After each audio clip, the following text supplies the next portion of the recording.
لڑکے کا نام سینتیاگو تھا۔ جب وہ متروک چرچ کے پاس پہنچا تو شام ڈھل چکی تھی۔ اس چرچ کی چھت عرصہ ہوا گر چکی تھی اور جہاں کبھی پادری کا ممبر ہوتا تھا وہ جگہ انجیر کے ایک بہت بڑے درخت نے لے لی تھی۔ لڑکے نے وہ رات اسی جگہ پر گزارنے کا فیصلہ کیا۔ جب تمام بھیڑیں شکستہ دروازے سے گزر گئیں تو اس نے دروازہ بند کر کے اس کے آگے ایک تختہ لگا دیا تاکہ رات کے وقت بھیڑیں باہر نہ نکل سکیں۔ اس علاقے میں بھیڑیوں کا خطرہ تو نہیں تھا، لیکن ریوڑ سے بچھڑی ہوئی بھیڑ کو ڈھونڈنا بذات خود تھکا دینے والا کام تھا۔ لڑکے نے اپنی جیکٹ سے فرش صاف کیا اور کتاب کا تکیہ بنا کر لیٹ گیا۔ اس نے آج یہ کتاب ختم کرنی تھی۔ اس نے سوچا کہ اب اسے اس کتاب کے بدلے میں زیادہ ضخیم کتاب لینی چاہیے تاکہ اس کو پڑھنے میں زیادہ وقت گزرے اور اس کا تکیہ بھی بہتر بن سکے۔ جب وہ صبح کے وقت جاگا تو ابھی تک اندھیرا چھایا ہوا تھا۔ ٹوٹی ہوئی چھت میں سے ستارے جھانک رہے تھے۔ مجھے تھوڑا اور سونا چاہیے تھا، اس نے دل میں سوچا۔ آج رات پھر اس نے وہی خواب دیکھا تھا جو اسے ایک ہفتہ قبل نظر آیا تھا، مگر خواب آج بھی ادھورا تھا۔ وہ اٹھ کھڑا ہوا اور ان بھیڑوں کو اٹھانا شروع کر دیا جو ابھی تک نہیں اٹھی تھیں۔ جب بھی وہ جاگتا تھا اس کی زیادہ تر بھیڑیں بھی جاگ جاتی تھیں۔ ایسا لگتا تھا کہ کسی غیر مرئی قوت سے وہ اور اس کی بھیڑیں ایک دوسرے کے ساتھ جڑے ہوئے تھے۔ آخر کیوں نہ ہو، اس نے ان بھیڑوں کے ساتھ 2 سال گزارے تھے اور ان کے ساتھ جنگلوں بیابانوں میں چارے اور پانی کی تلاش میں مارا پھرا تھا۔ بھیڑیں اب اس کے ساتھ اتنی مانوس ہو گئی تھیں کہ اس کے اوقات کار کا بھی انہیں اندازہ ہو گیا تھا، یا پھر میں ان کے اوقات کار کا عادی ہو گیا ہوں، اس نے سوچا۔ کچھ ایسی بھیڑیں تھیں جو جاگنے میں ذرا وقت لگاتی تھیں، انہیں جگانا پڑتا تھا۔ اس کا خیال تھا کہ بھیڑیں اس کی زبان سمجھتی تھیں، اس لیے وہ کبھی کبھی کتاب میں سے کچھ تحریر انہیں پڑھ کر سناتا اور انہیں اپنے دکھ درد بھی سناتا تھا اور انہیں اپنی تنہائی میں شریک کرتا۔ وہ ان کے سامنے اس گاؤں پر بھی تبصرہ کرتا جہاں سے وہ گزرتے تھے۔ لیکن پچھلے چند دنوں سے وہ اپنی بھیڑوں کے ساتھ صرف ایک موضوع پر بات کر رہا تھا، ایک دوشیزہ جو ایک تاجر کی بیٹی تھی جو اس گاؤں میں رہتا تھا جس تک پہنچنے کے لیے انہیں مزید 4 دن درکار تھے۔ اس گاؤں میں اس سے پہلے وہ ایک دفعہ 1 سال قبل آیا تھا۔ تاجر اون کا کاروبار بھی کرتا تھا۔ وہ انتہائی شکی مزاج تھا۔ اس کا مطالبہ ہوتا تھا کہ بھیڑ کی اون اس کی نظروں کے سامنے اتاری جائے۔ وہ اس تاجر کے پاس اپنے ایک دوست کے توسط سے پہنچا تھا۔ اس روز دکان پر رش تھا، اس لیے لڑکے کو انتظار کرنا پڑا۔ وہ دکان کی سیڑھیوں پر بیٹھ گیا اور اپنے تھیلے میں سے کتاب نکال کر پڑھنے لگا۔ مجھے نہیں معلوم تھا کہ چرواہے بھی پڑھنا جانتے ہیں، عقب سے لڑکی کی مترنم آواز آئی۔ لڑکی اندلس کی بے مثال خوبصورتی کا مکمل نمونہ تھی۔ سیاہ لہراتے بال اور گہری خوبصورت آنکھوں میں عرب نقوش کی جھلک تھی۔ جی ہاں، لیکن میں نے کتاب کی نسبت اپنی بھیڑوں سے زیادہ سیکھا ہے، اس نے جواب دیا۔ اگلے 2 گھنٹے تک وہ ایک دوسرے کو اپنے حالات سناتے رہے۔ تم نے پڑھنا کیسے سیکھا؟ لڑکی نے استفسار کیا۔ جیسے سب پڑھنے والے سیکھتے ہیں، اسکول میں۔ اگر تم پڑھنا جانتے ہو تو تم بھیڑیں کیوں چراتے ہو؟ لڑکا کچھ بڑبڑایا تاکہ لڑکی کچھ نہ سمجھ سکے۔ وہ لڑکی کو اپنے سفر کی کہانیاں سناتا رہا، جنہیں سن کر لڑکی کی گہری آنکھوں میں حیرت اور خوف کا ملا جلا تاثر تھا۔ لڑکا دعا مانگ رہا تھا کہ وقت تھم جائے یا پھر لڑکی کا باپ مزید مصروف ہو جائے اور اسے لڑکی کے ساتھ کچھ مزید وقت گزارنے کا موقع مل جائے۔ لیکن اس کی دونوں دعائیں قبول نہ ہوئیں اور تاجر نے اسے 4 بھیڑوں کی اون اتارنے کو کہا۔ جب وہ فارغ ہوا تو بیوپاری نے اسے پیسے دیتے ہوئے کہا کہ وہ اگلے سال پھر آئے، اور اب 4 دن بعد وہ دوبارہ اس گاؤں میں ہوگا۔ وہ اس بات پر مسرور بھی تھا، لیکن اس کے دل کے کسی خانے میں خوف بھی چھپا ہوا تھا کہ کہیں لڑکی اسے بھول ہی نہ چکی ہو۔ آخر اس کے علاوہ اور بھی بہت سے چرواہے وہاں سے گزرتے ہوں گے۔ مجھے اس کی زیادہ فکر بھی نہیں ہے، اس نے اپنی بھیڑوں سے کہا۔ میں اور بھی کئی لڑکیوں کو جانتا ہوں، لیکن اس کا دل اس کے ساتھ نہیں تھا۔ وہ ابھی تک تاجر کی دکان کی سیڑھیوں پر اٹکا ہوا تھا۔ چرواہوں، پھیری والوں اور ملاحوں کے دل کہیں نہ کہیں ضرور اٹکے ہوتے ہیں۔ کہیں نہ کہیں کوئی ایسا ضرور ہوتا ہے جس کے ساتھ ان کا دل ہوتا ہے، جو ان سے ان کی خوشیاں اور سیاحت کا لطف چھین لیتا ہے۔ سورج نکلنے والا تھا، اس نے اپنے ریوڑ کو مشرق کی طرف موڑا۔ انہیں کبھی فیصلہ کرنے کی دقت نہیں اٹھانا پڑتی، شاید اسی لیے یہ میرے اتنا نزدیک رہتی ہیں، اس نے دل میں سوچا۔ صرف چارے اور پانی کا حصول ہی ان کی زندگی کا مقصد ہے۔ جب تک میں انہیں اندلس کی اس بہترین چراگاہوں میں لے جاتا رہوں گا، یہ میرے ساتھ رہیں گی۔ ان کے دن ہمیشہ ایک جیسے ہوتے ہیں، طویل اور نا ختم ہونے والے۔ انہیں صرف چارے اور پانی سے مطلب ہے، اور بدلے میں وہ نہایت سخاوت سے ہر سال اون دیتی ہیں، اور زندگی میں ایک بار گوشت بھی۔ اگر میں ان کو ایک ایک کر کے ذبح کرنا شروع کر دوں تو ان کو اس وقت احساس ہوگا جب میں آدھے سے زیادہ ریوڑ کو ذبح کر چکا ہوں گا۔ یہ اپنی جبلت پر انحصار کرنا بھول گئی ہیں، وہ جبلت جو انہیں خطرے سے آگاہ کرتی ہے۔ یہ مجھ پر اس لیے بھروسہ کرتی ہیں کیونکہ میں انہیں کھلاتا اور پلاتا ہوں۔ لڑکے کو اپنی سوچ پر حیرت ہوئی۔ شاید یہ بیاباں چرچ کا اثر تھا کہ اس کی سوچ میں اس قدر کنوتیت آ گئی تھی۔ اس چرچ کے قریب اس نے دوبارہ وہ خواب بھی تو دیکھا تھا۔ شاید یہ اسی چرچ کا ہی اثر تھا کہ اسے بھیڑوں پر جھنجھلاہٹ ہو رہی تھی۔ اس نے جھنجھلاہٹ دور کرنے کے لیے پانی پیا اور اپنی جیکٹ کو جسم کے گرد کس کر لپیٹ لیا، لیکن اسے یہ جیکٹ بھی بوجھ لگ رہی تھی۔ اس بوجھ کو اس وقت تک اٹھانا پڑے گا جب تک سورج اپنے عروج پر نہ پہنچ جائے، پھر گرمی اتنی بڑھ جائے گی کہ مزید سفر جاری رکھنا ممکن نہیں ہوگا۔ یہ وہ وقت ہوتا ہے جب تمام سپین کیلولا کرتا ہے۔ گرمی کی شدت شام ڈھلنے تک جاری رہتی تھی۔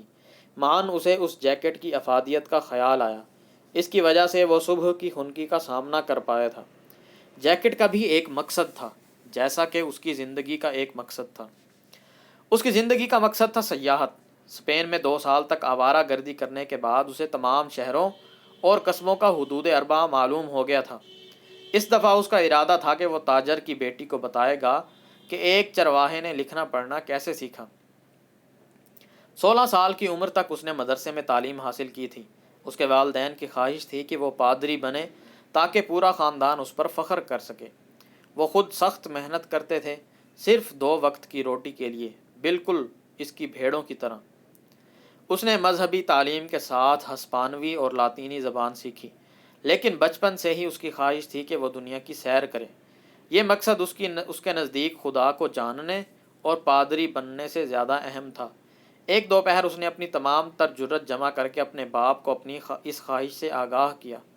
ہمارے گاؤں میں پوری دنیا کے سیاح آتے ہیں، وہ کسی نئی چیز کی تلاش میں آتے ہیں، اور جب واپس جاتے ہیں تو بالکل ویسے ہی ہوتے ہیں جیسا کہ وہ یہاں آنے سے پہلے تھے۔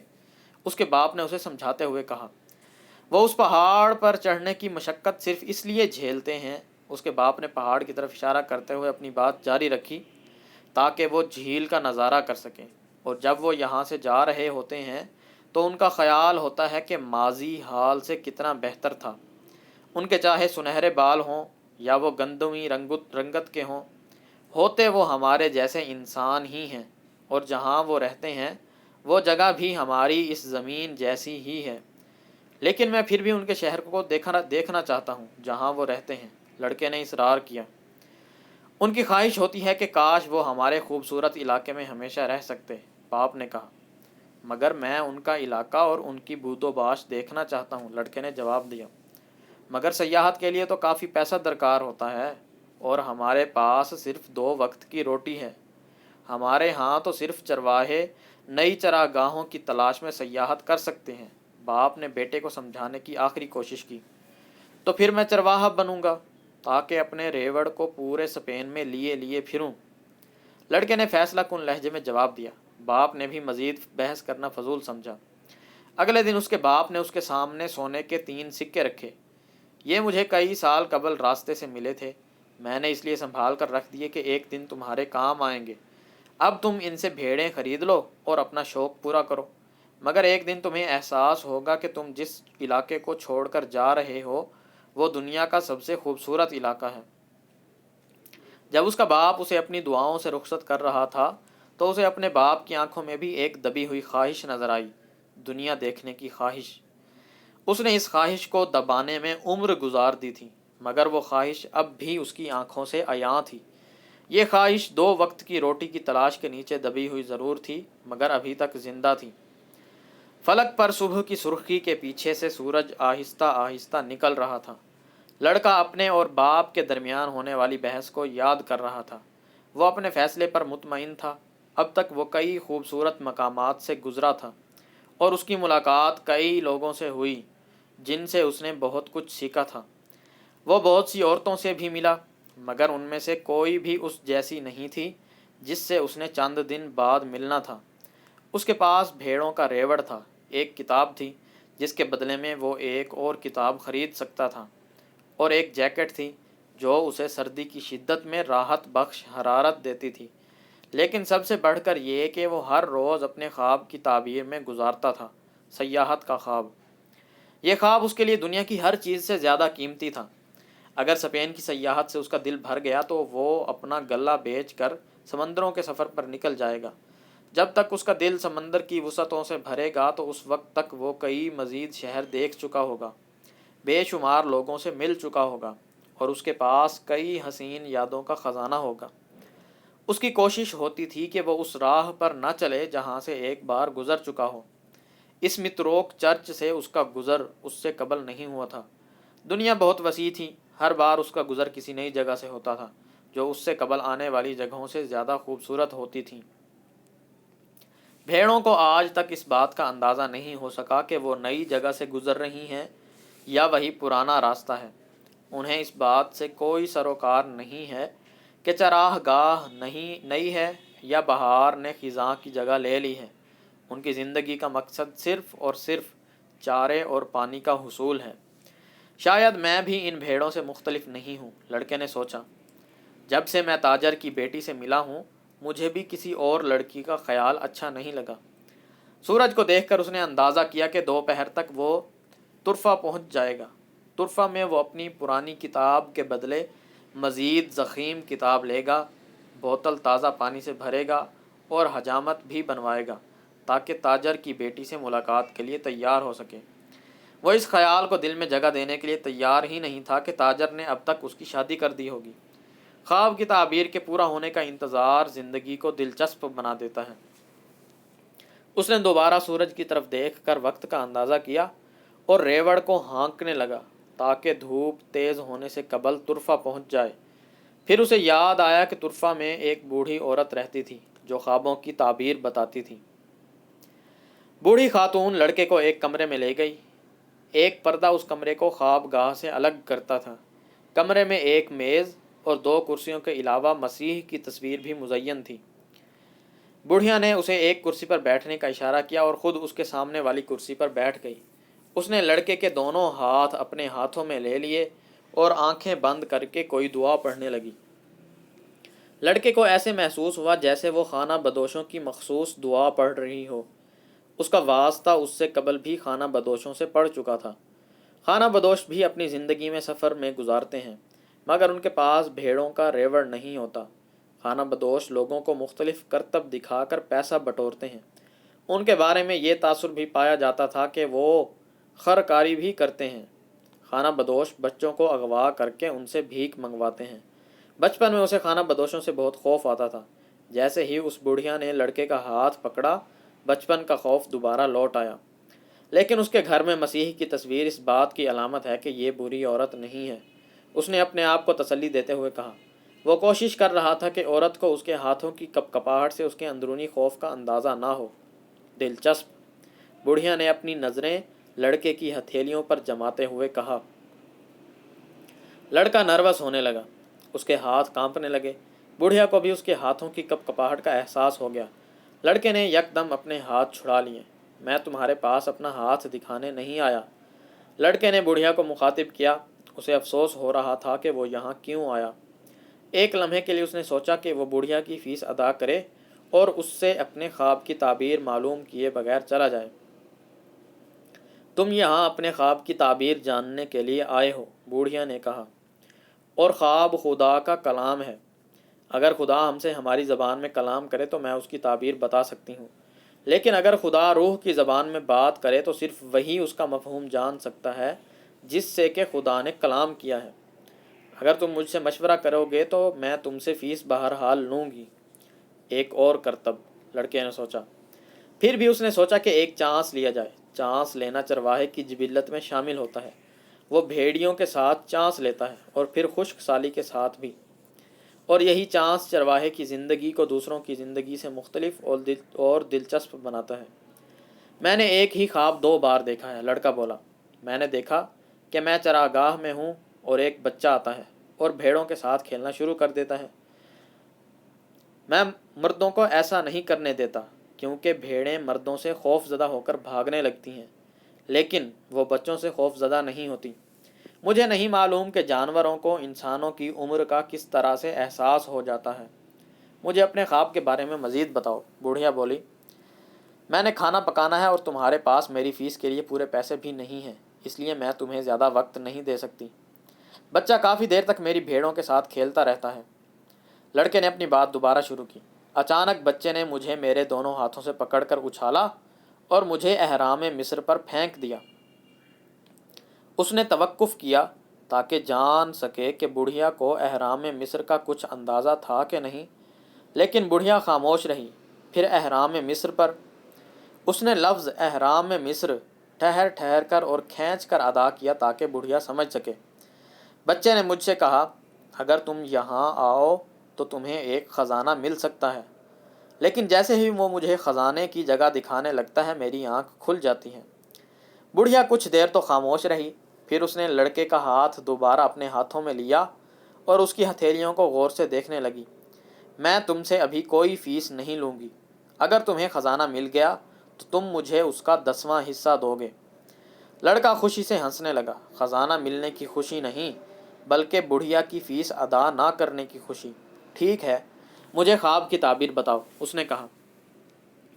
پہلے تم قسم اٹھاؤ کہ جب تمہیں خزانہ مل گیا تو تم مجھے اس کا 10واں حصہ دو گے۔ لڑکے نے بلا جھجک قسم کھائی کہ وہ اپنے وعدے پر قائم رہے گا۔ یہ خواب اگرچہ خدا کا تم سے کلام ہے ہماری دنیاوی زبان میں، لیکن اس کی تعبیر کرنا مشکل ہے، اس لیے میں سمجھتی ہوں کہ میں خزانے کا 10واں حصہ لینے میں حق بجانب ہوں۔ تعبیر یہ ہے کہ تم احرام مصر پر جاؤ۔ اگرچہ میں نے ان احرام کے بارے میں اس سے قبل نہیں سنا، لیکن اگر یہ تمہیں ایک بچے نے بتایا ہے تو پھر یہ حقیقت ہے، کیونکہ بچے جھوٹ نہیں بولتے۔ احرام مصر پر تمہیں خزانہ ملے گا جو تمہیں دنیا کا امیر ترین آدمی بنا دے گا۔ لڑکے کو پہلے تو حیرانی ہوئی اور پھر جھنجھلاہٹ ہونے لگی۔ اسے صرف یہ جاننے کے لیے بڑھیا سے بات کرنے کی کیا ضرورت تھی؟ یہ تو وہ پہلے بھی جانتا تھا۔ اس کی جھنجھلاہٹ اس خیال سے دور ہو گئی کہ بہرحال اسے کوئی فیس ادا نہیں کرنا تھی۔ مجھے اس کے لیے اپنا وقت برباد کرنے کی کوئی ضرورت نہیں ہے، اس نے بڑھیا کو جواب دیا۔ میں نے تم سے کہا تھا کہ تمہارا خواب بہت مشکل ہے۔ کچھ بہت ہی سادہ چیزیں سب سے مشکل ہوتی ہیں، صرف زیرک انسان ہی انہیں سمجھنے کی اہلیت رکھتے ہیں، اور مجھے قطعاً یہ دعویٰ نہیں ہے کہ میں بہت زیرک ہوں، اس لیے مجھے ہاتھ کی تحریر پڑھنا بھی سیکھنا پڑی تاکہ میں اس سے مدد لے سکوں۔ ٹھیک ہے، میں احرام مصر تک کیسے پہنچ سکتا ہوں؟ لڑکے نے استفسار کیا۔ میں صرف خوابوں کی تعبیر بتا سکتی ہوں۔ میں اس تعبیر کو ڈھونڈنے کے لیے تمہاری کوئی مدد نہیں کر سکتی۔ اگر میں خوابوں کی تعبیر ڈھونڈ سکتی تو قسم پرسی کی زندگی کیوں گزار رہی ہوتی؟ اگر میں احرام مصر تک کبھی پہنچ ہی نہ سکوں تو پھر کیا ہوگا؟ تو پھر مجھے میری فیس نہیں ملے گی، اور ایسا پہلی دفعہ بھی نہیں ہوگا۔ خاتون نے اس کے ساتھ ہی لڑکے کو جانے کو کہا، کیونکہ اس نے پہلے ہی خاتون کا بہت زیادہ وقت لے لیا تھا۔ لڑکے کو بہت ہی مایوسی ہوئی۔ اس نے سوچا کہ وہ پھر کبھی خوابوں پر یقین نہیں کرے گا۔ اسے یاد آیا کہ طرفہ میں اس نے بہت سے اور کام بھی کرنے تھے۔ وہ جلدی سے بازار کی طرف روانہ ہوا، جہاں اس نے پہلے تو پیٹ بھر کر کھانا کھایا، پھر اپنی پرانی کتاب کے بدلے میں ایک موٹی سی کتاب لی۔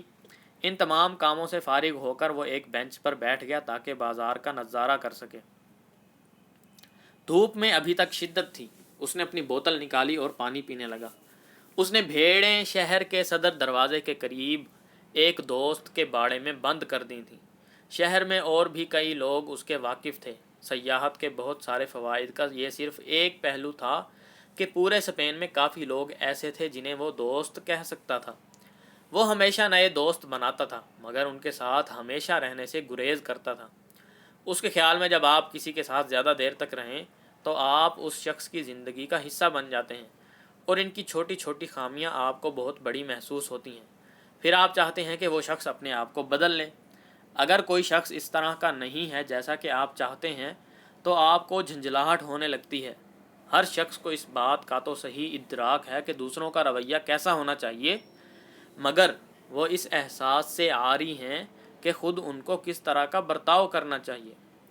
اس کا ارادہ تھا کہ شام کے وقت جب دھوپ کی شدت کم ہو جائے گی تو وہ اپنے ریوڑ کو چراگاہ میں لے جائے گا۔ اس نے کتاب نکالی اور پڑھنا شروع کر دی۔ کتاب کے پہلے صفحے پر تدفین کا منظر تھا۔ لوگوں کے نام بہت مشکل تھے۔ اس نے سوچا کہ اگر کبھی اس نے کتاب لکھی تو اس میں کم سے کم کردار رکھے گا تاکہ پڑھنے والے کو بہت سے نام یاد کرنے کی دقت نہ کرنی پڑے۔ آخر کار جب وہ کتاب پر تھوڑی توجہ دینے میں کامیاب ہو گیا تو کتاب اسے دلچسپ لگی۔ تدفین کے دن برف باری ہو رہی تھی۔ گرم دھوپ میں سردی کا احساس پر لطف لگا۔ ابھی اس نے پڑھنا شروع ہی کیا تھا کہ ایک بوڑھا آدمی اس کے قریب آ کر بیٹھ گیا۔ صاف لگتا تھا کہ بوڑھا اس سے بات چیت شروع کرنا چاہتا ہے۔ یہ لوگ کیا کر رہے ہیں؟ بوڑھے نے ایک عمارت کی طرف اشارہ کرتے ہوئے لڑکے سے پوچھا۔ کام کر رہے ہیں، اس نے خشک لہجے میں جواب دیا تاکہ بوڑھے کو معلوم ہو جائے کہ اسے بوڑھے سے بات کرنے کی نسبت کتاب پڑھنے میں زیادہ دلچسپی تھی۔ اصل میں وہ سوچ رہا تھا کہ اس دفعہ وہ تاجر کی بیٹی کے سامنے بھیڑ کی اون خود اتارے گا تاکہ وہ اس پر یہ ثابت کر سکے کہ وہ مشکل سے مشکل کام کرنے کے قابل ہے۔ وہ خود کئی بار ایسا کرتے ہوئے چشم تصور میں دیکھ چکا تھا۔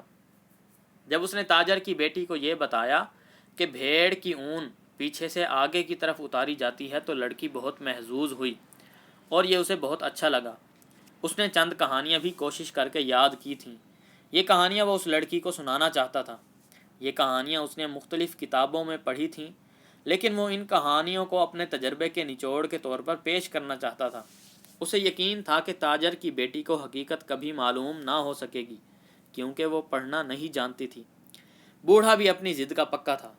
کیا میں آپ کی بوتل سے تھوڑا سا پانی لے سکتا ہوں؟ بوڑھے نے کہا۔ لڑکے نے اپنی بوتل فوراً بوڑھے کے حوالے کر دی۔ اسے امید تھی کہ اب بوڑھا اسے تنہا چھوڑ دے گا۔ کون سی کتاب پڑھ رہے ہو؟ بوڑھا اب بھی اپنی ضد کا پکا نظر آتا تھا۔ لڑکے نے سوچا کہ بوڑھے سے پیچھا چھڑانے کا واحد طریقہ یہ ہے کہ اس بینچ سے اٹھ کر چلا جائے، لیکن یہ اسے تہذیب کے خلاف لگا۔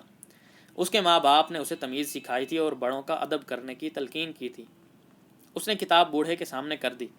اول تو خود اسے کتاب کے نام کا تلفظ صحیح طرح سے معلوم نہیں تھا، اور پھر اس کا خیال تھا کہ اگر بوڑھے کو پڑھنا نہیں آتا تو وہ خود شرمندگی سے بینچ بدل لے گا۔ بوڑھا کتاب کا بغور معائنہ کرتے ہوئے بولا، یہ اچھی کتاب ہے مگر بہت ہی خشک۔ لڑکے کو جھٹکا لگا۔ بوڑھا نہ صرف پڑھنا جانتا تھا بلکہ اس سے قبل یہ کتاب پڑھ بھی چکا تھا۔ اگر کتاب واقعی خشک تھی جیسا کہ بوڑھے کے خیال تھا تو پھر اس کے پاس ابھی بھی وقت تھا کہ اسے دکاندار سے تبدیل کر لے، اور اس کا موضوع بھی وہی ہے جو کہ دنیا کی تقریباً تمام کتابوں کا ہے۔ بوڑھے نے اپنی بات جاری رکھتے ہوئے کہا، یہ کتاب اس بات کی وضاحت کرتی ہے کہ انسان اپنی منزل کا انتخاب کیسے کرے، اور اس کا آغاز اس بات سے ہوتا ہے کہ ہر انسان دنیا کے سب سے بڑے جھوٹ پر یقین رکھتا ہے۔ اور دنیا کا سب سے بڑا جھوٹ کیا ہے؟ لڑکے نے استفسار کیا۔ وہ واقعی بوڑھے کے مطالعے کی وسعت سے متاثر ہوا۔ دنیا کے سب سے بڑا جھوٹ یہ ہے کہ ہر شخص کی زندگی میں ایک لمحہ ایسا آتا ہے جب وہ اپنے حالات پر قابو کھو بیٹھتا ہے اور اس کی زندگی پر قدرت کا کنٹرول ہوتا ہے۔ میرے ساتھ ایسا کبھی بھی نہیں ہوا، لڑکے نے جواب دیا۔ بہت خوب، ایسا اس لیے ہے کہ تم سیاحت کے شوقین ہو۔ اسے تو میرے خیالات تک بھی رسائی ہے، لڑکے نے سوچا۔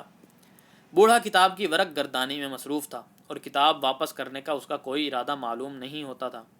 لڑکے نے پہلی بار بوڑھے کو غور سے دیکھا۔ اس کا لباس عجیب وضع کا تھا۔ لباس سے وہ عربی لگتا تھا، لیکن یہ بات کچھ حیران کن بھی نہیں تھی کیونکہ طرفہ افریقہ سے صرف چند گھنٹوں کے فاصلے پر تھا اور شہر میں اکثر عرب نظر آتے تھے۔ آپ کا تعلق کس علاقے سے ہے؟ اس نے بوڑھے سے پوچھا۔ بہت سارے علاقوں سے، بوڑھے نے جواب دیا۔ کسی شخص کا تعلق بیک وقت بہت سارے علاقوں سے کیسے ہو سکتا ہے؟ نہیں ہو سکتا، لڑکا بولا۔ میں خود چرواہا ہوں، اس حوالے سے میں بہت سے علاقوں تک گیا ہوں، مگر میرا تعلق صرف ایک علاقے سے ہے جہاں میری پیدائش ہوئی تھی۔ اس لحاظ سے میرا تعلق سلم سے ہے۔ بوڑھا بولا۔ لڑکے نے سلم کے بارے میں اس سے پہلے کبھی نہیں سنا تھا، مگر سوال کرنے سے اس لیے گریز کیا کہ اس طرح بوڑھا اسے کم علم سمجھے گا۔ اس نے بازار سے گزرتے ہوئے لوگوں کی طرف دیکھا، سب لوگ بہت مصروف نظر آتے تھے۔ تو سلم آج کل کیسا ہے؟ اس نے اس خیال سے سوال کیا کہ شاید اس طرح اسے سلم کے بارے میں کچھ معلوم ہو سکے۔ سلم بالکل ویسا ہی ہے جیسا کہ ہمیشہ سے تھا، بوڑھے نے جواب دیا۔ اسے بوڑھے کے جواب سے مایوسی ہوئی۔ کوئی اشارہ نہیں مل رہا تھا کہ سلم کہاں ہے۔ یہ تو اسے معلوم تھا کہ سلم اندلس کے گرد و نواح میں نہیں تھا، اگر ہوتا تو اس نے سلم کا ذکر ضرور سنا ہوتا۔ اور آپ سلم میں کیا کرتے ہیں؟ اس نے ہمت نہ ہاری۔ میں سلم میں کیا کرتا ہوں؟ بوڑھا بولا۔ میں سلم کا بادشاہ ہوں۔ لوگ پتہ نہیں کیوں عجیب و غریب باتیں کرتے ہیں، لڑکے نے سوچا۔ اس سے تو بھیڑوں کا ساتھ اچھا ہے، وہ کچھ بولتی تو نہیں ہے، اور اس سے بھی اچھا ہے کہ انسان تنہائی میں کتاب کا مطالعہ کرے۔ اگر آپ لوگوں کی طرف متوجہ ہوں تو وہ ناقابل یقین قصے کہانیاں سناتے ہیں، اور ان سے گفتگو کریں تو ایسی عجیب و غریب باتیں کریں گے کہ آپ کے لیے گفتگو جاری رکھنا مشکل ہو جائے۔ میرا نام ملچی زیدک ہے۔ بوڑھے نے سکوت کو توڑا۔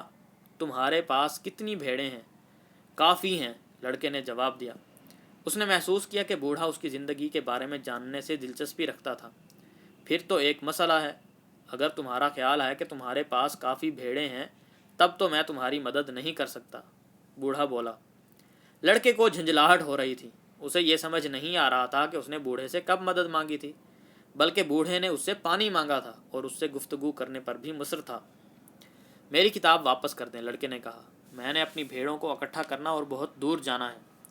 مجھے اپنے گلے کا 10واں حصہ دے دو، میں تمہیں چھپے ہوئے خزانے کے بارے میں بتاؤں گا۔ بوڑھا اس کی بات کو نظر انداز کرتے ہوئے بولا۔ لڑکے کو یکدم اپنا خواب یاد آ گیا۔ اس کو یکدم یہ خیال گزرا کہ یہ بوڑھا اس بوڑھیا کا خاوند تھا جس سے وہ اپنے خواب کی تعبیر پوچھنے گیا تھا۔ بوڑھی خاتون نے تو اس سے کچھ نہیں لیا تھا، مگر یہ بوڑھا اس سے بہت کچھ لینے کا ارادہ رکھتا تھا، بدلے میں اس چیز کے بارے میں معلومات دینے کا دعویٰ کر رہا تھا جس کا شاید وجود بھی نہیں تھا۔ بوڑھا بھی شاید خانہ بدوش ہی تھا۔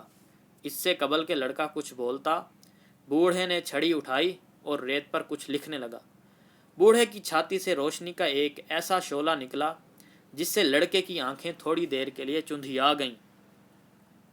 بوڑھے نے جھٹ سے اپنی ٹوپی چھاتی کے سامنے کر لی۔ اس نے یقیناً کچھ چھپانے کی کوشش کی تھی۔ جب اس کی بینائی لوٹی تو لڑکے نے دیکھا کہ بوڑھے نے ریت پر اس کے والدین اور اس کی درسگاہ کا نام لکھا تھا۔ بوڑھے نے تاجر کی بیٹی کا نام بھی ریت پر لکھا تھا، جبکہ لڑکا خود ابھی تک اس لڑکی کے نام سے واقف نہیں تھا۔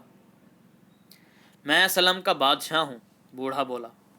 کوئی بادشاہ کسی چرواہے سے بات کیوں کرے گا؟ لڑکے نے شرمندگی سے جواب دیا۔ اس کی بہت سی وجوہات ہو سکتی ہیں، اور سب سے اہم وجہ یہ ہے کہ تم نے اپنی منزل جان لی ہے۔ لڑکے کچھ معلوم نہیں تھا کہ کسی انسان کی منزل کیا ہو سکتی ہے۔ منزل وہ خواہش ہے جس کے پورا ہونے کی کوئی ہمیشہ دعا کرتا ہے۔ ہر شخص جانتا ہے کہ اس کی منزل کیا ہے۔ جب انسان جوان ہوتا ہے تو سب کچھ واضح اور قابل حصول نظر آتا ہے۔ انسان جوانی میں خواب دیکھنے سے نہیں ڈرتا، نہ ان کی تعبیر حاصل کرنے کے لیے قیمت دینے سے گھبراتا ہے، چاہے یہ قیمت کچھ بھی ہو۔ لیکن جوں جوں وقت گزرتا ہے، کچھ پراسرار قوتیں اسے یقین دلاتی ہیں کہ اس کے لیے اپنی منزل تک پہنچنا ناممکن ہے۔ بوڑھے کی باتیں لڑکے کے سر کے اوپر سے گزر گئیں، لیکن اسے اس بات سے ضرور دلچسپی تھی کہ وہ معلوم کرے کہ پراسرار طاقت کیا چیز ہے۔ اس طرح وہ تاجر کی بیٹی کو متاثر کر سکے گا۔ یہ وہ طاقت ہے جو بظاہر تو منفی نظر آتی ہے، مگر آپ کو احساس دلاتی ہے کہ آپ کی منزل دراصل ہے کیا۔ یہ انسان کی روح کو بیدار کرتی ہے، اس میں خواہش اجاگر کرتی ہے۔ اس کائنات کا ایک سب سے بڑا سچ ہے، اور وہ یہ ہے کہ انسان جو کوئی بھی ہو اور کچھ بھی کرے، لیکن جب وہ کچھ کرنے کا ارادہ کرتا ہے تو وہ ہو کر رہتا ہے۔ اور یہ اس لیے ہے کہ خواہش اس کائنات کی روح ہے، اور یہی خواہش روئے زمین پر موجود ہر انسان کا مقصد حیات بھی ہے، چاہے وہ خواہش صرف سیاحت ہی کی کیوں نہ ہو، یا پھر تاجر کی بیٹی سے شادی کی، یا خزانے کی تلاش۔ کائنات کی روح کو انسان کی خوشی سے تقویت ملتی ہے اور اس کے غم، رشک اور حسد سے بھی۔ صرف اپنی منزل کا احساس فرد کے ذمے ہے، اور جب انسان کچھ کرنے کا ارادہ کرتا ہے تو کائنات کی ہر شے اس کے حصول کے لیے انسان کی مدد کرتی ہے۔ تھوڑی دیر کے لیے دونوں خاموشی سے بازار اور اس میں گزرنے والوں کو دیکھتے رہے۔ تم نے ریوڑ کیوں بنایا ہے؟ بوڑھے نے پوچھا۔ کیونکہ مجھے سیاحت کا شوق ہے، لڑکے نے جواب دیا۔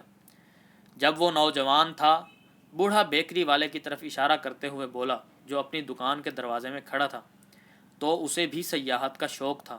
اس نے فیصلہ کیا کہ پہلے کاروبار کر کے کچھ پیسہ جمع کر لے اور پھر سیاحت کے لیے دنیا کے سفر پر روانہ ہوگا۔ اس کو یہ احساس ہی نہیں تھا کہ انسان اپنی زندگی کے ہر لمحے میں اس بات پر قدرت رکھتا ہے کہ اس کام کو سر انجام دے جس کا کہ وہ خواب دیکھتا ہے۔ اسے چاہیے تھا کہ وہ بھی چرواہا بن جاتا۔ اس نے اس بارے میں بھی سوچا تھا، بوڑھے نے جواب دیا۔ پھر معاشرے میں دکاندار کی زیادہ عزت ہوتی ہے اور لوگ چرواہے کی نسبت دکاندار کو داماد بنانا پسند کرتے ہیں۔ لڑکے کے دل میں ایک ٹھیس سی اٹھی۔ آخر تاجر کے قصبے میں بھی کافی دکاندار تھے۔ پھر وقت کے ساتھ ساتھ، بوڑھے نے اپنی بات کو جاری رکھتے ہوئے کہا، پھر وقت کے ساتھ ساتھ لوگوں کے غلہ بانی اور دکانداری کے بارے میں نظریات ان کی اپنی منزل کی نسبت زیادہ اہم ہو جاتے ہیں۔ بوڑھا کتاب کی ورق گردانی کرتے ہوئے ایک صفحے پر رک گیا اور پڑھنا شروع کر دیا۔ لڑکا کچھ انتظار کرتا رہا، پھر بوڑھے سے پوچھا کہ وہ یہ سب اسے کیوں بتا رہا ہے۔ کیونکہ تم اپنی منزل متعین کرنے کی تگ و دو کر رہے ہو اور اس بات کا خدشہ ہے کہ تم کہیں بھٹک نہ جاؤ، اور ہمیشہ ایسے ہی وقت آپ لوگوں کی رہنمائی کے لیے آتے ہیں۔ ہمیشہ اس طرح سے نہیں، کبھی میں مسئلے کے حل کی صورت میں ظاہر ہوتا ہوں، کبھی خیال بن کر اور کبھی کڑوا وقت بن کر۔ میرا مقصد صرف یہ ہے کہ چیزوں کا وقوع پذیر ہونا ممکن بناؤں۔ میں اور بھی بہت کچھ کرتا ہوں، مگر اکثر اوقات انسان کو اس کا احساس ہی نہیں ہوتا کہ یہ سب کچھ میری وجہ سے ممکن ہوا ہے۔ ایک ہفتہ قبل مجھے مجبوراً ایک کان کن کے راستے میں ایک پتھر کی صورت میں ظاہر ہونا پڑا۔ بوڑھے نے اپنی بات جاری رکھی۔ کان کن نے ہر کام چھوڑ کر پکھراج کی تلاش شروع کی۔ وہ 5 سال تک پکھراج تلاش کرتا رہا۔ اس دوران اس نے سینکڑوں پہاڑ کھودے اور لاکھوں پتھر توڑے۔ ایک آخری پتھر کو توڑنا باقی تھا جس میں سے اسے پکھراج مل سکتا تھا۔ اس آخری پتھر کو توڑنے سے پہلے ہی اس کی ہمت جواب دے گئی، کیونکہ اس نے اپنی منزل کی تلاش میں ہر شے قربان کی تھی، اس لیے اس کی مدد کرنا میرے اوپر فرض تھا۔ میں نے پتھر کا روپ دھارا اور کان کن کے راستے میں آ گرا۔ کان کن نے غصے سے اٹھا کر مجھے ایک طرف پھینکا۔ اس نے مجھے اتنی زور سے پھینکا کہ میں جس پتھر پر گرا وہ ٹوٹ گیا اور اس کے اندر سے پکھراج نکل آیا۔ یہ دنیا کا سب سے بڑا اور سب سے خوبصورت پکھراج تھا۔ لوگ اپنی زندگی میں بہت جلد سیکھ جاتے ہیں کہ ان کی زندگی کا مقصد کیا ہے، بوڑھے نے تلخی سے کہا۔ شاید اس لیے وہ اس کا حصول بھی جلد ترک کر دیتے ہیں۔ آپ خزانے کے بارے میں کچھ کہہ رہے تھے۔ لڑکے کا ذہن ابھی تک خزانے کے آس پاس بھٹک رہا تھا۔ اسے بوڑھے کی نصیحت سے کوئی دلچسپی نہیں تھی۔ خزانہ پانی کے بہاؤ سے آشکار ہوتا ہے، اور یہی پانی ہی اسے آنکھوں سے پوشیدہ بھی کرتا ہے۔ اگر تم خزانے کے بارے میں جاننا چاہتے ہو تو تمہیں اپنے غلے کا 10واں حصہ مجھے دینا ہوگا۔ خزانے کے 10ویں حصے کے بارے میں آپ کا کیا خیال ہے؟ بوڑھے نے مایوسی سے لڑکے کی طرف دیکھا۔ اگر تم آغاز ہی اس چیز کے وعدے سے کرو جو تمہارے پاس ہے ہی نہیں تو تم اس کے حصول کی خواہش بھی ترک کر دو گے۔ لڑکے نے اسے بتایا کہ اس نے اس سے قبل بھی خزانے کا 10واں حصہ ایک خانہ بدوش خاتون کو دینے کا وعدہ کیا ہے۔ خانہ بدوش اس کام میں ماہر ہوتے ہیں، بوڑھے نے جواب دیا۔ بہرحال اچھی بات یہ ہے تم نے یہ تو سیکھ لیا کہ ہر چیز کی ایک قیمت ہوتی ہے۔ بوڑھے نے کتاب لڑکے کو واپس کرتے ہوئے کہا، کل اسی جگہ اسی وقت مجھے اپنے غلے کا 10واں حصہ لا دو اور میں تمہیں خفیہ خزانے کا پتہ بتاؤں گا۔ اس کے ساتھ ہی بوڑھا اٹھا اور عمارت کے کونے کے پاس روپوش ہو گیا۔ لڑکا دوبارہ کتاب پڑھنے لگا، مگر اب اس کے لیے کتاب پر توجہ دینا مشکل ہو گیا تھا۔ اسے احساس تھا کہ بوڑھا جو کچھ کہہ رہا تھا وہی سچ تھا۔ وہ اٹھا اور بیکری کی طرف چلنے لگا تاکہ کھانے کے لیے کچھ خرید سکے۔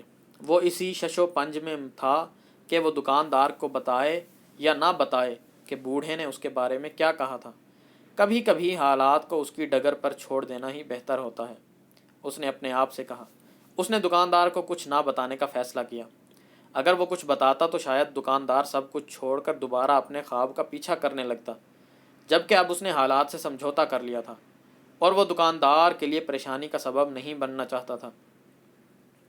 اس نے بازار میں چلنا شروع کیا اور تھوڑی دیر بعد صدر دروازے پر پہنچ گیا۔ صدر دروازے کے ساتھ ایک عمارت کی کھڑکی کے سامنے لوگوں کی قطار لگی ہوئی تھی۔ یہ لوگ افریقہ جانے کے لیے ٹکٹ خرید رہے تھے۔ اسے معلوم تھا کہ مصر افریقہ میں ہے۔ میں آپ کی کیا مدد کر سکتا ہوں؟ کھڑکی کے پیچھے بیٹھے ہوئے شخص نے پوچھا۔ شاید کل مجھے آپ کی مدد کی ضرورت پڑے، لڑکے نے جواب دیا۔ اس نے سوچا کہ وہ صرف ایک بھیڑ بیچ کر افریقہ کا ٹکٹ خرید سکتا تھا۔ اس خیال سے اسے جھرجھری سی آ گئی۔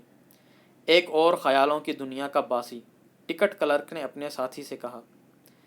اس کے پاس دھیلا بھی نہیں ہے اور خواب افریقہ جانے کے دیکھ رہا ہے۔ لڑکے کو اپنے ریوڑ کا خیال آیا۔ اس نے سوچا کہ اب اسے اپنے ریوڑ کے پاس جانا چاہیے۔ 2 سال میں اس نے گلہ بانی کے بارے میں سب کچھ سیکھ لیا تھا۔ اس نے یہ بھی جان لیا تھا کہ بھیڑ کی اون کیسے اتارتے ہیں۔ وہ بھیڑوں کی معمولی بیماریوں کا علاج بھی جانتا تھا۔ اسے اندلس کی بہترین چراگاہوں کے متعلق معلوم تھا، اور سب سے بڑھ کر یہ کہ اسے اپنے تمام جانوروں کی قدر و قیمت کا اندازہ تھا۔ اس نے اپنے دوست کے باڑے تک پہنچنے کے لیے سب سے طویل راستے کا انتخاب کیا۔ راستے میں وہ چرچ کے پاس سے گزرا تو وہ سیڑھیوں پر چڑھ کر چرچ کے مینار پر چلا گیا۔ یہاں سے وہ افریقہ کے ساحل کو دیکھ سکتا تھا۔ اس نے سنا تھا کہ اسی راستے سے عرب حملہ آور اسپین میں داخل ہوئے تھے۔ یہاں سے وہ پورے شہر کا نظارہ کر سکتا تھا۔ اس نے وہ مارکیٹ بھی دیکھی جہاں اس کی ملاقات بوڑھے سے ہوئی تھی۔ مجھے تمام زندگی افسوس رہے گا کہ میں بوڑھے سے کیوں ملا تھا، اس نے سوچا۔ وہ شہر میں اس لیے آیا تھا کہ بوڑھی خاتون سے اپنے خواب کی تعبیر معلوم کر سکے۔ نہ تو وہ خاتون اور نہ ہی وہ بوڑھا اس کے چرواہا ہونے پر متاثر ہوئے تھے۔ وہ ان لوگوں میں سے تھے جو کسی بھی چیز میں دلچسپی نہیں رکھتے تھے، اور نہ ہی انہیں یہ معلوم تھا کہ چرواہے اپنی بھیڑوں سے کتنا مانوس ہوتے ہیں۔ اس کو اپنے ریوڑ کی ہر بھیڑ کی خصوصیات معلوم تھیں۔ اسے معلوم تھا کہ کون سی بھیڑ لنگڑی ہے، کون سی بھیڑ چند دن بعد بچہ دینے والی ہے اور کون سی بھیڑ کاہل ہے۔ اگر اس نے ان کو چھوڑ دیا تو بھیڑوں کو بہت زیادہ بھگتنا پڑے گا۔ ہوا تیز چلنے لگی۔ وہ ہوا سے بھی واقف تھا۔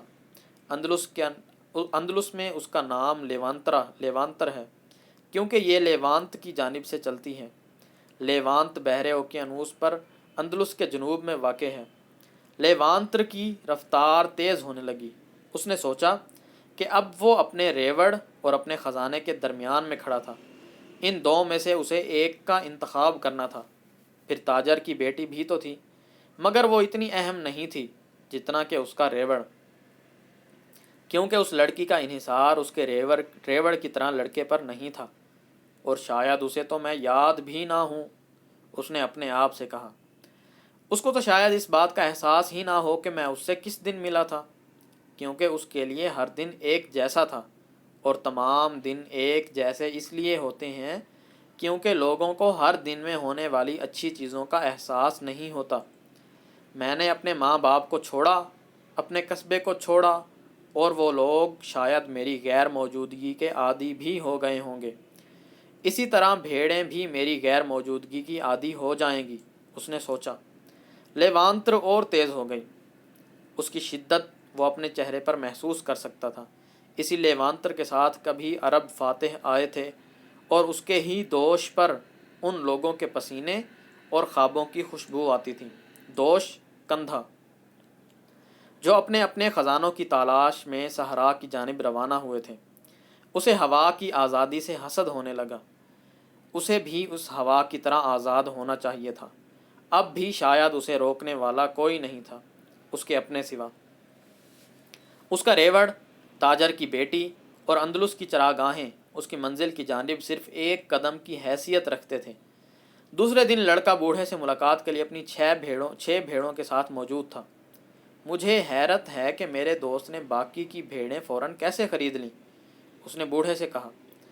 اس کا خیال ہے کہ ریوڑ بنانا اس کا ہمیشہ سے خواب تھا، اس نے اپنی بات جاری رکھی۔ یہ ایک نیک شگن ہے، بوڑھے نے جواب دیا، اور یہ ہمیشہ سے ایسا ہی ہوتا آیا ہے۔ اس کو موافقت کا اصول کہتے ہیں۔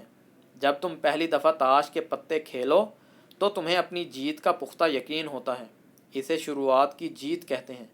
ایسا کیوں ہوتا ہے؟ لڑکے نے سوال کیا۔ کوئی غیر مرئی طاقت ایسی ہوتی ہے جو چاہتی ہے کہ انسان کو اپنی منزل تک پہنچائے۔ یہ طاقت انسان میں جیتنے کی خواہش ابھارنا چاہتی ہے۔ بوڑھے نے بھیڑوں کا معائنہ شروع کیا۔ ان میں سے ایک لنگڑی تھی۔ لڑکے نے بتایا کہ اس کی لنگڑاہٹ معمولی ہے، ورنہ بھیڑ بہت ذہین ہے اور سب سے زیادہ اون بھی دیتی ہے۔ خزانہ کہاں ہے؟ اس نے بوڑھے سے استفسار کیا۔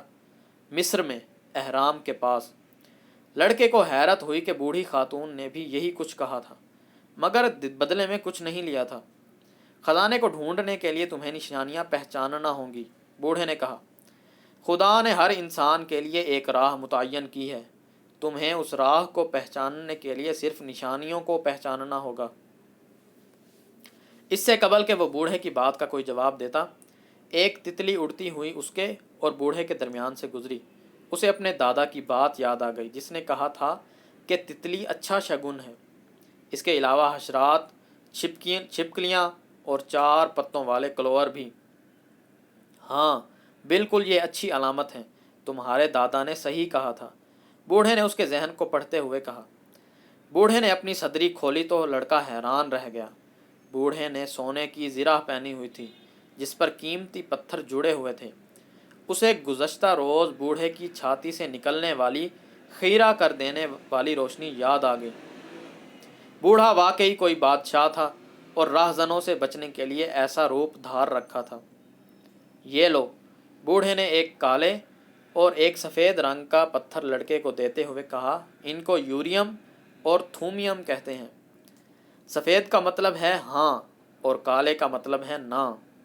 جب بھی تم نشانیوں کو سمجھنے میں دقت محسوس کرو تو یہ تمہاری مدد کریں گے۔ ہمیشہ بامقصد سوال کرنا، لیکن اگر تم خود سے فیصلہ کر سکو تو زیادہ بہتر ہے۔ خزانہ اہرام میں مصر میں ہے، جیسا کہ تمہیں پہلے ہی معلوم ہے، مگر میں نے تم سے کسی واضح فیصلہ پر پہنچنے کی قیمت وصول کی ہے۔ میری وجہ سے تمہیں فیصلہ کرنے میں آسانی ہوئی۔ لڑکے نے دونوں پتھر اپنے تھیلے میں ڈال لیے۔ اس نے مصمم ارادہ کیا کہ وہ اپنے فیصلے خود کرے گا۔ یہ مت بھولو کہ تمہارا سامنا جس بھی چیز سے ہوگا وہ صرف اکیلی ہے، اور نشانیوں کو سمجھنا نہ بھولنا، اور سب سے بڑھ کر یہ کہ اپنی منزل کو کبھی نہ چھوڑنا۔ آخر میں تمہیں ایک کہانی سناؤں گا۔ ایک دکاندار نے اپنے بیٹے کو دنیا کے سب سے بڑے عالم کے پاس بھیجا تاکہ وہ ابدی خوشی کا راز سیکھ سکے۔ لڑکا صحرا میں 40 دن چلنے کے بعد پہاڑ پر واقع خوبصورت قلعہ پر پہنچا جہاں وہ عالم رہتا تھا۔ قلعے میں داخل ہوا تو لڑکے نے دیکھا کہ حال میں چہل پہل تھی، تاجر آ جا رہے تھے اور سازندے ساز بجا رہے تھے، اور ایک کونے میں میز دنیا کے سب لذیذ کھانوں سے بھرا ہوا تھا۔ عالم سب لوگوں کی بات باری باری سن رہا تھا۔ لڑکے کو 2 گھنٹے کے انتظار کے بعد عالم سے بات کرنے کا موقع ملا۔ عالم نے لڑکے سے آنے کی غرض سنی اور اسے بتایا کہ وہ فی الحال مصروف تھا، اور اس سے کہا کہ وہ محل کی سیر کرے اور 2 گھنٹے کے بعد عالم سے دوبارہ ملے۔ اس دوران میرا ایک کام بھی کرو۔ عالم نے لڑکے کو ایک چمچ دیتے ہوئے کہا۔ چمچ میں چند بوند تیل تھا۔ یہ چمچ اپنے ہاتھ میں رکھو اور خیال کرنا کہ یہ تیل گرنے نہ پائے۔ محل کی سیڑھیوں پر چڑھتے اترتے ہوئے لڑکے کی نظریں مسلسل چمچ پر لگی رہیں۔ 2 گھنٹے بعد وہ عالم کے پاس دوبارہ گیا۔ تمہیں ایرانی پردے کیسے لگے اور باغ کیسا لگا جو ماہر کاریگر نے 10 سال کی شبانہ روز محنت سے بنایا ہے؟ عالم نے لڑکے سے سوال کیا۔ لڑکے کو شرمندگی ہوئی، اس نے تو محل میں کچھ بھی نہیں دیکھا تھا۔ اس کی تو تمام تر توجہ چمچ میں موجود تیل پر ہی رہی تھی کہ کہیں تیل نہ گر جائے۔ تو پھر جاؤ اور دوبارہ میرے محل کو غور سے دیکھو۔ جب تک تم آدمی کا گھر نہ دیکھ لو تو تم اس پر اعتماد کیسے کر سکتے ہو؟ عالم نے لڑکے سے کہا۔ لڑکا چمچ پکڑ کر دوبارہ محل کی سیر کو نکل گیا۔ اس دفعہ وہ واقعی محل کی خوبصورتی سے متاثر ہوا۔ چھت پر مینا کاری کمال کی تھی، باغ اپنی مثال آپ تھا، غرض ہر چیز اپنی جگہ خوبصورتی کا مکمل نمونہ تھی۔ عالم کے پاس دوبارہ آنے پر اس نے محل کی خوبصورتی کی مکمل تصویر کشی کی۔ لیکن تیل کہاں ہے؟ عالم نے پوچھا۔ لڑکے نے چمچ کو دیکھا تو وہ تیل سے خالی تھا۔ میری صرف ایک ہی نصیحت ہے، عالم نے کہا۔ خوشی کا راز یہ ہے کہ دنیا کی رونقیں جی بھر کر دیکھو، مگر چمچ میں موجود تیل کو کبھی نہ بھولو۔ چرواہا خاموش رہا۔ بوڑھے بادشاہ کی کہانی اس کی سمجھ میں آ گئی تھی کہ چرواہا چاہے سیاحت میں مصروف رہے مگر اسے اپنی بھیڑوں کو نہیں بھولنا چاہیے۔ بوڑھے نے چرواہے کو غور سے دیکھا، اس کے سر پر اپنے دونوں ہاتھوں کو پھیرا اور پھر اپنی بھیڑیں لے کر روانہ ہو گیا۔ طرفہ کے بلند ترین مقام سے افریقہ کی جھلک نظر آتی تھی۔ ملچی زیدک سلم کا بادشاہ قلعے کی فصیل پر بیٹھا ہوا تھا۔ وہ لیوانتر کو اپنے چہرے پر محسوس کر سکتا تھا۔ بھیڑیں قریب ہی چر رہی تھیں۔ انہیں مالک کی تبدیلی کا کوئی غم نہیں تھا۔ آخر انہیں صرف چارہ اور پانی ہی تو درکار تھا۔ ملچی زیدک نے سمندر میں ایک چھوٹے جہاز کو افریقہ کی طرف رواں دواں دیکھا۔ وہ اب اس چرواہے کو دوبارہ کبھی نہیں دیکھ سکے گا، جیسا کہ وہ ابراہم کو کبھی دوبارہ نہیں دیکھ سکا تھا۔ اس سے بھی اس نے 10واں حصہ وصول کیا تھا۔ ولیوں کی کوئی خواہشات نہیں ہوتی، کیونکہ ان کی کوئی منزل نہیں ہوتی۔ سلم کے بادشاہ کی شدید خواہش تھی کہ وہ چرواہا ضرور کامیاب ہو۔ اسے اس بات کا رنج ضرور تھا کہ چرواہا بہت جلد اس کا نام بھول جائے گا۔ مجھے چاہیے تھا کہ اس کے سامنے اپنا نام بار بار دہراتا تاکہ چرواہا میرا نام یاد رکھ سکتا۔ اے خدا، مجھے معلوم ہے یہ سب کچھ فنا ہونے والا ہے، لیکن ایک بوڑھا بادشاہ فخر کے چند لمحات چاہتا ہے۔ اس نے آسمان کی طرف دیکھتے ہوئے کہا،